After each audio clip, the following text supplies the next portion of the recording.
Baik, Assalamualaikum warahmatullahi wabarakatuh. Selamat pagi anak-anakku yang Bapak cintai dan banggakan. Lab School. Lab School.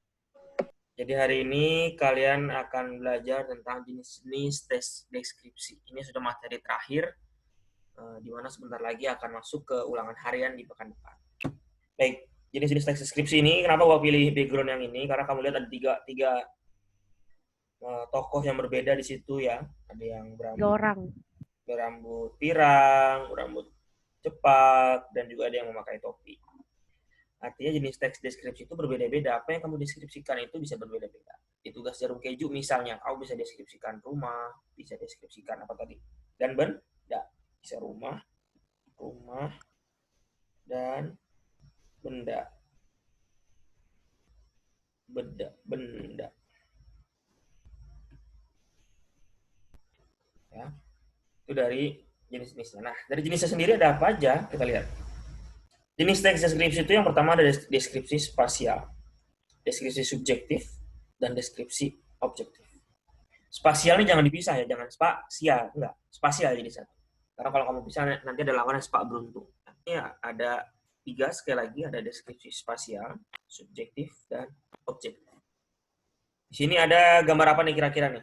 Samping kanannya. Ada seseorang yang sedang memegang dan menggunakan laptop.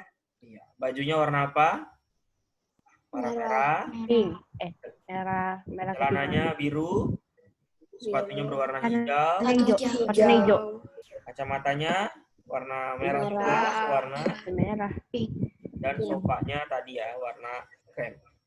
Nah, apa yang kamu sampaikan di sini itu deskripsi dari gambar yang ada di sebelah kanan dari jenis-jenis teks ini. Artinya apa? Dia sesuai, nggak boleh ada yang bilang, Pak ternyata di saya bajunya warna hitam putih Pak. Kok bisa ya laptop saya belum support yang warna misalnya. Lain lagi, makanya harus sesuai dengan citraan panca indera yang kemarin. Ini Ya. share ke Google Classroom nggak slide-nya ini? Bapak share ke grup kelas nanti. Share ke grup kelas juga kayak kemarin, share di YouTube juga. Jadi kamu bisa lihat juga pembelajaran ini diulang ya. Share di chat Zoom juga ntar Bapak share. Oke, kita lanjut. Lanjut apa nggak nih? Balik lagi? Lanjut. Pak. Balik lagi. Oke, lanjut. Nah, deskripsi spasial ini, dia ada 3. Ada deskripsi ruangan, ada deskripsi benda, dan juga Kayak tugas kita waktu itu dong, Pak. tempat. Kayak apa, Nak? Ini sih? Kayak tugas itu dong, Pak, waktu bikin video itu, Pak. Iya, betul. Pilih salah satu. Artinya, itu jenis deskripsi spasial. Dan yang perlu diingat, anak-anakku, yang Bapak cintai dan banggakan, Lab School. di bahasa Indonesia, di ulangan harian, di PTS, PAT pun tidak akan ditanyakan apa itu deskripsi ruangan, apa yang dimaksud deskripsi benda, apa yang dimaksud deskripsi tempat, tidak ya. Tapi ada contohnya secara kontekstual. Jadi yang biasanya anak lab school terlewat itu adalah di bagian, bukan terlewat ya, tertukar di bagian ruangan dan tempat. Bagaimana cara membedakannya? Kita langsung lihat contoh berikutnya. Ini deskripsi ruangan misalnya. Deskripsi ruangan, ruangan ini berukuran cukup luas, sekitar 7 x 7 meter persegi. Catnya berwarna kuning pucat dengan lantai keramik berwarna putih yang sudah banyak goresan. Ruangannya pun bersih dinding. Berbeda di ruangan lain yang pernah saya masuki. Di sekelilingnya terdapat jendela kecil dengan bingkai berwarna hitam. Selanjutnya di sebelah kiri, kecuali di sebelah kiri, 9 buah jendela yang cukup besar terpasang di dinding. Di depan ruangan ada sebuah papan tulis yang masih kotor oleh tulisan-tulisan spidol berwarna hitam. Mungkin orang yang menggunakan papan tulis kemarin lupa menghapusnya. Di sebelah kirinya ada sebuah meja kayu yang berukuran cukup besar dan kursi coklat dengan roda di bawahnya. Lemari kayu kecil tepat berada di samping meja dan kursi tersebut. Pertanyaannya, deskripsi ruangan ini ruangan apa? Apakah kamar tidur atau kelas? Kelas ya. Ada papan tulis, ada apa tadi? Mana yang menunjukkan kelas? Yang pertama ada yang paling jelas di situ ada tentang papan tulis. Papan tulis ya. Catnya berwarna kuning pucat, ruangan bersih, ya. Ukuran 7 x 7 meter persegi. 7 kali 7 itu berarti sekitar luasnya kan 49. Cara ngukurnya gimana sih Pak? Kamu harus belajar kalau di gadget zaman sekarang tuh di iPad terbaru itu sudah bisa tahu ukuran tembok, ukuran apa bisa diukur berapa meter. Nah, kalau langkah 1 meter itu sekitar 1 langkah orang dewasa. Jadi 7 meter persegi itu sekitar 7 langkah orang dewasa. Ya, ini menunjukkan kelas. Berarti ini deskripsi ruangan ke kelas.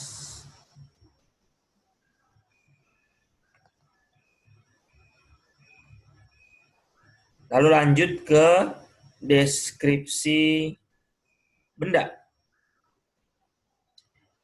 Meja itu berbentuk persegi panjang.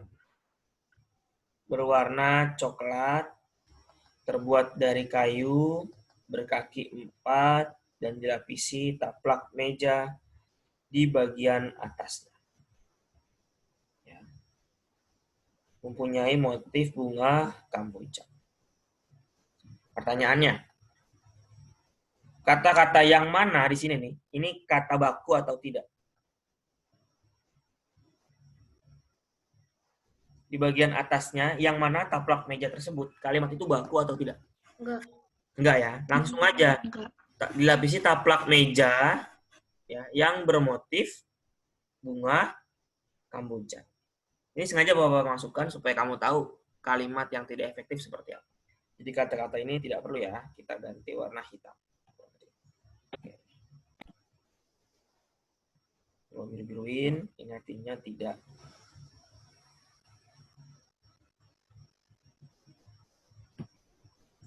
Tidak efektif.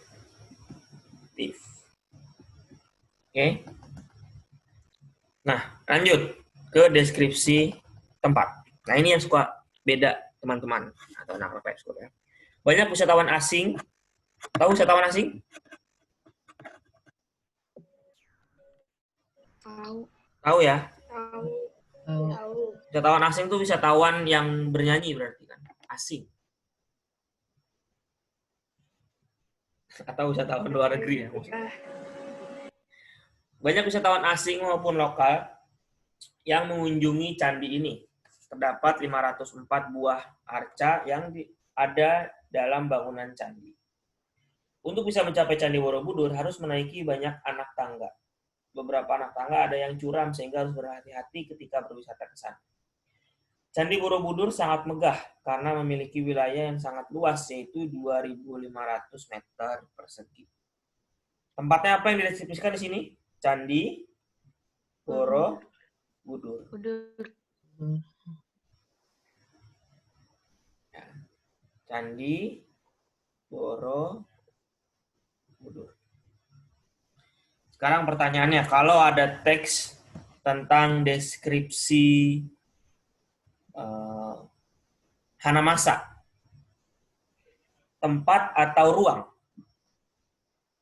Tempat ya, bagus. Tempat buat makan, Pak. Tapi kalau misalnya deskripsi apa namanya, Mall Arion, tempat atau ruang? Tempat. Tempat. Tapi kalau deskripsi toilet Mall Arion, Ruangan, Pak. ruang. Jadi cara membedakannya adalah, ini Bapak tambahkan dulu halamannya.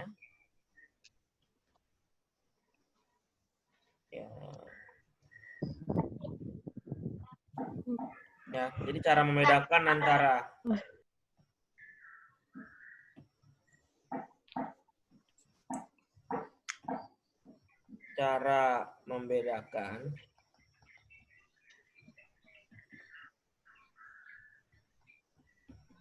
antara ruang dan tempat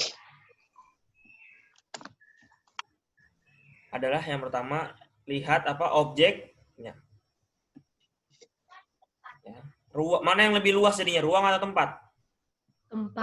Tempat itu lebih luas. sedangkan ruang lebih sempit. Atau lebih fokus dia di sana. Oke, jadi gampangnya kamu tahu Dufan pasti ya?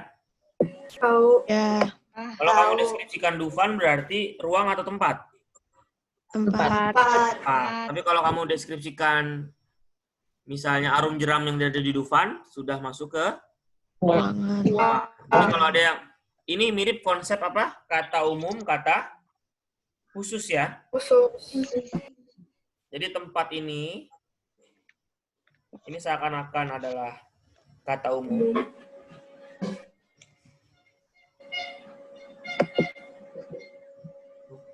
Ada yang mau beli roti?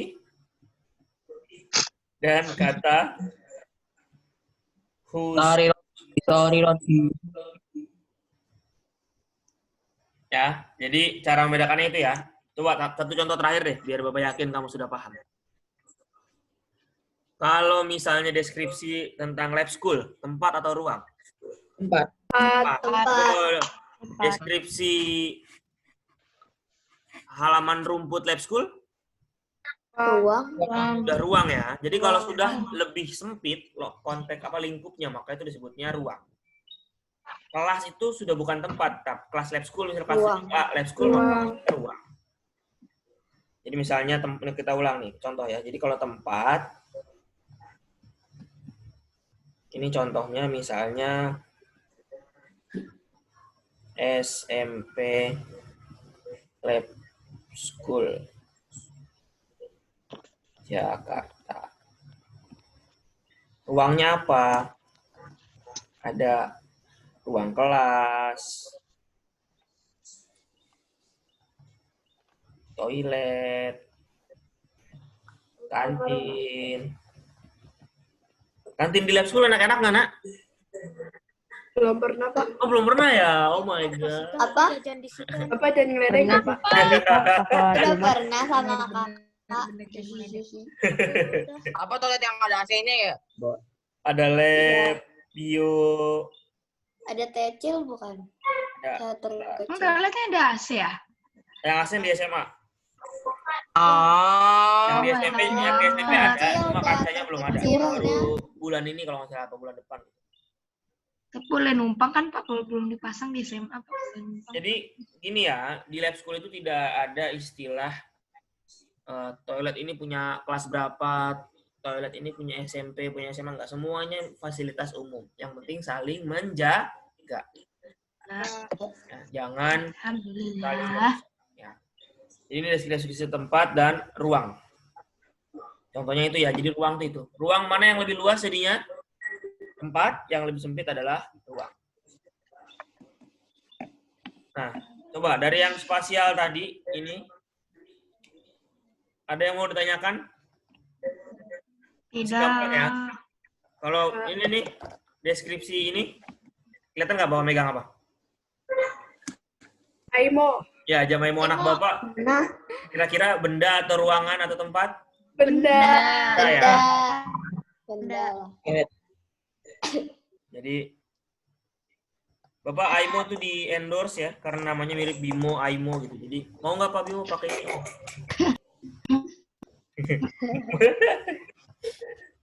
Oke ya, lanjut. Nah, masuk ke deskripsi subjektif. Jenis paragraf deskripsi ini merupakan jenis paragraf deskripsi yang menjelaskan kata kuncinya apa di sini? Pandangan, Atau perasaan. Pandangan atau perasaan.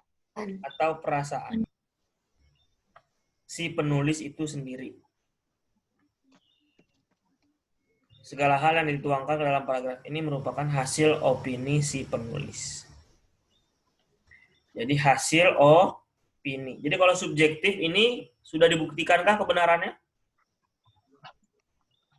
Belum ya? Ya. Jadi ini belum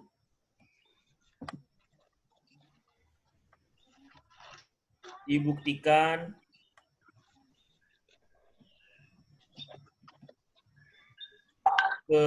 kebenarannya. Belum dibuktikan kebenaran. Contoh nih, dari gambar ini yang objektif apa? Ada berapa orang? Ada 2, ya. 2 orang. Kita jeda dulu, kita pisahkan misalnya yang objektif dulu. Ada 2 orang. Oke. Apa lagi? Pakai alas kaki nggak? Pakai. Ini pakai ya. 2 orang pakai alas Gede kaki. banget, Pak. Kakinya, Pak. Kayaknya gede. Kayak Gedean, kaki gedean. gajah. Kayak Pakai alas pakai kaki ya. baju. Pakai baju juga Pakai dan lain-lain. baju. Nah, itu Helm. sekarang yang subjektifnya. Apa yang belum bisa dibuktikan kebenarannya? Kakinya. Kakinya. Apa? Bagian siapa? Celana Perasaannya. dalam. Perasaan kan nggak terlihat ya. Ini yang kelihatan dari gambar ini apa? Yang kira-kira ada yang tahu Senang, ini? Pak. Isi Di paketnya. Dalamnya mengatur paket. dalam boxnya apa? Nah, betul. Isi boxnya. Isi box. Drivernya nggak pakai masker. Ah, supirnya pakai. Apa ya? Lalu misalnya ini yang subjektif itu isi boxnya ya. Masih belum tahu kan kebenarannya kan? Ya. Lalu misalnya dia si yang baju kuning ini, mbak-mbak baju kuning, dia sebagai penerima atau dia sebagai pengirim? Menerima. Artinya apa? Kan kalau misalnya Penerima. sekarang ada layanan antar jemput kurir kan? Iya. Artinya itu masih subjektif. Bisa jadi si mbak-mbak baju kuning ini adalah penjual online misalnya, dia ngasih ke kurirnya yang mengantarkan barang tersebut. Karena apa? Kamu tahu kan sekarang belanja online itu sangat luar biasa ya peminatnya. Beberapa kurir seperti JNE, JNT, dan lain-lain lah, banyak itu ada layanan sekarang antar jemput. Jadi penjual nggak usah repot-repot ke counternya, bisa langsung dijemput di sana. Jadi ini masuk subjektif dan objektif. Kita lihat lagi di gambar sebelumnya deh kalau gitu. Gambar. Nih. Yang spasial ini ada orang lagi rebahan, lagi tengkurap. Subjektifnya kalau misalnya Bapak bilang sebenarnya orang ini orang yang rajin, subjektif nggak? Enggak juga. Nggak juga ya, karena kan aja, Pak. bisa jadi dia setelah beres-beres rumah, dia lagi capek nih orang ini nih. Bisa aja habis beres-beres rumah, habis ngerjain PR, habis ngapain, habis itu lagi istirahat. Ya, jadi kalau dari sini yang terlihat Main apa? sama Kalau burungnya. objektif Siang hari. itu yang terlihat ya. Terlihat dan dapat dibuktikan.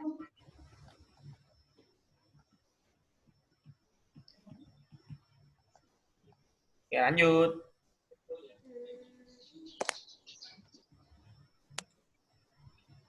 Contohnya apa? Nih lihat.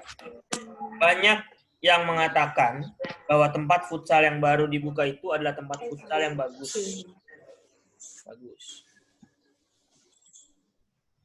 Mendengar hal itu, aku dan teman-teman pun menyewa lapangan futsal tersebut. Saat tiba di sana, aku punya firasat bahwa tempat ini tidak sebagus yang dikatakan orang. Ternyata firasatku benar. Firasatku ingin kau tuh. Lapangan futsal yang kami Kok malah gunakan nyari, Pak? Kok malah nyari, Pak? sehingga kami hampir terpleset. Bola juga agak keras sehingga membuat kaki kami kesakitan. Kondisi toilet juga sama parahnya. Air yang keluar sangat kecil dan bagian atapnya bolong. Sejak saat itu kami pun akhirnya memutuskan tidak lagi bermain futsal di tempat tersebut. Kelihatan subjektifnya apa? Subjektifnya itu bisa Kelihatan. ya di saat orang-orang bilang bagus, tapi ternyata tidak sebagus yang dikatakan orang. Contoh kalau di masyarakat yang pernah Bapak bilang, penggunaan kata hanya itu subjektif loh. Hanya ya. Misalnya apa? Kamu punya deskripsi ini, Bapak lagi megang lampu nih, lampu tidur. Ini loh, lampu tidur ini bisa nyala, murah kok harganya hanya 300.000, hanya 300.000 untuk sebuah lampu. Mungkin kalau uangnya memang sangat banyak, maka disebutnya murah. Tapi kalau uangnya standar, mungkin 300.000 buat lampu mahal banget, gitu kan? Itu kata-kata yang sifatnya subjektif. Nah, jadi kalau misalnya tadi deskripsi tempat di Candi Borobudur gitu, bisa nggak dibuat subjektif? Bisa nggak dibuat subjektif dari yang tadi Borobudur tadi? Bisa ya, tinggal dibuat hal-hal yang belum membuktikan kebenaran. Ya. Lanjut sekarang deskripsi objektif. Kalau dari gambar ini yang subjektifnya apa? Pasti perasaan dianya ya. Mungkin dia senyumnya senyum sinis gitu kan. Si mas-mas ini nih. Ya. Mungkin. Nggak kelihatan sinis. Kan mungkin. Di sini kertasnya kelihatan nggak kertasnya? Bapak berburuk sangka. Enggak, Pak. Enggak Sedikit. ya? Sedikit Dia kelihatan tapi Pak, nggak itu. coret-coret meja gitu kan. Coba Nggak itu, lampu nggak ini ada. berarti pakai listrik atau pakai baterai nih? Baterai. Baterai ya, karena nggak ada colokannya. Bisa aja kan? Ini gelasnya apa? Kopi apa teh nih? Isinya? Nggak tahu. Nggak tahu kan, itu Air berarti pakai masih susu, pakai teh, pakai kopi. subjektif. Tapi Subjektif. yang objektif itu, Dia lagi belajar di meja. ya dia lagi duduk di atas bangku, menulis di atas meja, ada 3 buah buku gitu ya, ada gelas kuning dan ada sebuah lampu. Jadi itu yang disebut deskripsi objektif.